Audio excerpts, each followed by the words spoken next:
বার্সেলোনার rival team Real Madrid এই summer transfer উইন্ডোতে একজন নতুন লেফট ব্যাককে সই করানোর পরিকল্পনা করছে।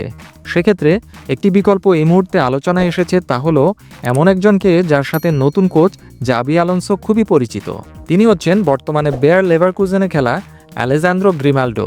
প্রাক্তন বার্সেলোনা বি টিমের এই তারকা গত কয়েক মৌসুম ধরে বেয়ার লেভারকুজেনের একজন শীর্ষ খেলোয়াড় ছিলেন এবং তিনি তার প্রাক্তন ম্যানেজার জাবি আলোনসোকে ফলো করে রিয়াল মাদ্রিদে আসতে পারেন। বিশ্বের সেরা ক্লাবগুলোর একটি রিয়াল মাদ্রিদে খেলার সম্ভাবনা যে কাউকে খুশি করবে। আলেজান্দ্রো গ্রিমালডো ব্যতিক্রম নন। তিনি এই সপ্তাহের শুরুতে স্প্যানিশ টেলিভিশন প্রোগ্রাম এল চিরিঙ্গুইতোর সাথে এক সাক্ষাৎকারে বলেছেন, রিয়াল মাদ্রিদের ট্রান্সফার রিউমারের সাথে যুক্ত হতে পেরে আমি খুবই খুশি। এটা গর্বের বিষয় যে কিছু লোক ভাবছে যে আমি বিশ্বের অন্যতম বড় দলের হয়ে খেলার পর্যায়ে আছি। আমি এর জন্য কাজ করছি এবং আমার অ্যাম্বিশনগুলোর মধ্যে এটি একটি। কেউ যদি প্রশ্ন করে আমি কি রিয়াল মাদ্রিদের হয়ে খেলতে চাই, আমি বলবো অবশ্যই আমি যা চাই তা হলো বিশ্বের সেরা দলগুলিতে খেলতে। যদি বড় দলে খেলার সুযোগ আসে তাহলে আমি তা কাজে লাগানোর জন্য চেষ্টা করব। আমি এটাই চাই এবং 12 বছর বয়সে বার্সেলোনায় যাওয়ার পর থেকে আমি এই অ্যাম্বিশনের জন্যই লড়াই করে আসছি।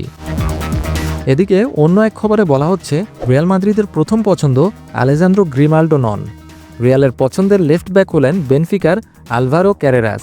ম্যানচেস্টার ইউনাইটেডের প্রাক্তন এই খেলোয়াড়ের সাথে রিয়াল মাদ্রিদের কথাবার্তা প্রায় পাকা এবং আশা করা হচ্ছে যে তিনি এই গ্রীষ্মে সান্তিয়াগো বার্নাবুতে পৌঁছবেন। 29 বছর বয়সী Spanish left back Alejandro Grimaldo Bayer লেভারকুজেনের হয়ে 2024-25 মৌসুমে 48 ম্যাচে গোল করেছেন 4টি, অ্যাসিস্ট করেছেন 13টি। ট্রান্সফারমার্কেট.com-এর তথ্য অনুযায়ী তার current market value 40 million euro. অন্যদিকে মাত্র 22 বছর বয়সী আরেক স্প্যানিশ আলভারো ক্যারেরাস বেনফিকার হয়ে এই মৌসুমে 49 ম্যাচে 4 গোল করেছেন এবং মাত্র 5টি অ্যাসিস্ট করেছেন। ট্রান্সফারমার্কেট.com-এর তথ্য অনুযায়ী তার current market value 28 million euro.